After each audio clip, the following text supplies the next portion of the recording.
Slogan দিচ্ছে আমরা সবাই মুজিব সেনা দেন, আমি আপনার বাধা দেব না, কারণ আপনাদের হাতে যে পাওয়ার ছিল, এখন তার কিছু কথা বলা যাচ্ছে, এখানে সমাজে বলাই যেত কি হাজার পাওয়ার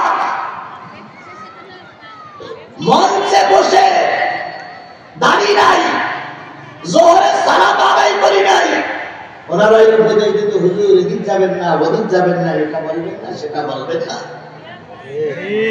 তারপরও যদি ইমাম সাহেব বা হাফেজ সাহেব বা বক্তা সাহেব মাওলানা সাহেব একটু কথা ঘুরি ঘুরি বলতে দিয়ে যদি একটু 19-20 হয়ে যেত, অনেক বক্তাকে মঞ্চের থেকে গলা ধাক্কা দিয়ে নিচে নামাই দেওয়া হয়েছে, অনেক বক্তাকে মেরে আহত করে হাসপাতালে পাঠিয়েছে, অনেক বক্তাকে মেরে পুলিশে দিয়েছে। কথা বলে ঠিক না ঠিক? তাহলে সেই অবস্থা পরিবর্তন হয়েছে। তোমরা যদি মুজিব সেনা হয়েই থাকো, কিয়ামতের দিন মুজিবারের সঙ্গেই তোমাদের হয় জান্নাত নাই জাহান্নাম। মান তাসাব্বাহা বিকওমিন ফাহুয়া মিনহু, যেই জাতি, যেই গোষ্ঠী, যেই দলের সঙ্গে উঠাবসা করবা, ওই দল, ওই জাতি, ওই গোষ্ঠী যেখানে যাবে, কিয়ামতের দিন তোমাকে সেখানেই থাকতে হবে। অন্যান্য দলের কথা বলতে গেলে কিছু লোক আবার ভেবে যেতে পারে, বললাম না, শুধু তোমার ভাই ধরে বলি, ভাই যে দল করতেছো, যে দলের পক্ষে সাপোর্ট করতেছো, ওই দলটা জাহান্নামী না জান্নাতে, তুমি একবার হিসাব করে দেখো। যদি তোমার দল জান্নাতে যায়, তুমিও জান্নাতি। যদি তোমার দলের নেতারা জাহান্নামে যায়, তুমিও জাহান্নামী। তিনি এখন যে দল যেটা করতেছেন, সেই দল জাহান্নামী না জান্নাতি, এখন এরপরে প্রশ্ন করবেন কোন দল জান্নাতে যাবে, কোন দল জাহান্নামে যাবে, আমরা তো বুঝতে পারছি না। কারণ ইতিমধ্যে কিছু কিছু লোক বলতেছে আমার দলের লিডারের নাম জপ করবা, জান্নাতে যাওয়া যাবে। আমি নাম বলবো না, বুঝে নিয়ে রাখতেন, ধরে নিয়ে রাখতেন, তাই সঠিক। আল্লাহ রাসূল বলেছেন মান তাসাব্বাহা বিকওমিন ফাহুয়া মিনহু, যেই জাতি, যেই গোষ্ঠীর সঙ্গে যার ওঠাবসা, সেই জাতি, সেই গোষ্ঠীর সঙ্গে হয় জান্নাত নাই জাহান্নাম।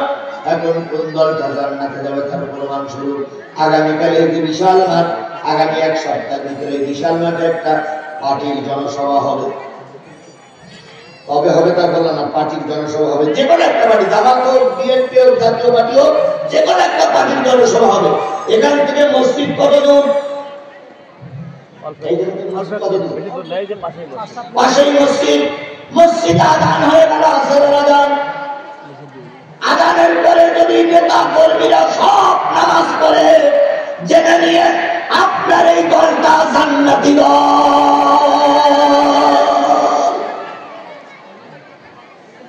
আযান হয়ে গেল, হাতে গোনা কয়েকটা লোক নামাজ পড়তে গেল, আর বাকি সব লোক সিগারেট টেনে বেড়ালো। তাহলে বুঝতে ওই দলটা কোন দল? জাহান্নামী দল। সুতরাং আপনাকে আমাকে দল করতে গেলে দলের নাম উম্মত, নেতার নাম কি? মুহাম্মদ রাসূলুল্লাহ সাল্লাল্লাহু আলাইহি ওয়াসাল্লাম। তাহলে আজকের স্লোগান হবে তোমার নেতা আমার নেতা। সবাই মিলে বলুন তোমার নেতা আমার নেতা। সেই নেতারে আমরা অন্তর দিয়ে ভালোবাসি না বাসি না? আমার তো মনে হয় বাসি না। যদি বলেন কেন? এর আগে মুজিবারের দল ক্ষমতায় ছিল, মাথার পরে 2 জন বসে থাকতো। একজন হচ্ছেন মরহুম প্রেসিডেন্ট মুজিবুর রহমান, আর একজন হচ্ছেন হযরত শেখ হাসিনা। 2 জন মাথার পরে বসে থাকতেন। কথা বলে ঠিক না ঠিক? এই 2 জনের ছবির পরে যদি কোন রকম বিয়াদবি করা হয় 6 মাসের জেল। ওই 2 জনের ছবির সঙ্গে বিয়াদবি করলে কয় মাস জেল কাটা লাগবে? 6 মাস জেল। 50,000 টাকা জরিমানা বিনিময়ে আরো 1 বছর কি আরো 6 মাস জেল। তাহলে একটা ছবি অবমাননা করলে জেল কাটা লেগেছে। অথচ মুহাম্মাদের বিরুদ্ধে কত খারাপ ভাষা ব্যবহার করা হয়েছে, একটিবারের জন্য তাদেরকে আইন করে জেলখানায় রাখা হয়নি। নবী মুহাম্মদ রাসূলুল্লাহ সাল্লাল্লাহু আলাইহি ওয়াসাল্লামের জন্ম মৃত্যু কোন দিক থেকে পালন হয় জানার কোনো সুযোগ নাই। অথচ মরহুম প্রেসিডেন্ট মুজিবুর রহমানের জন্মদিনে শত শত গরু জবাই করে এই দেশের মানুষ খেয়েছে। কথা বলেন। তাহলে আপনার কাছে যদি রাসূলের চাইতে কোনো প্রিয় কেউ থাকে তার সঙ্গে আপনি জান্নাত অথবা জাহান্নামে যাবেন। এবারে যারা আওয়ামী লীগ করেন, অন্যান্য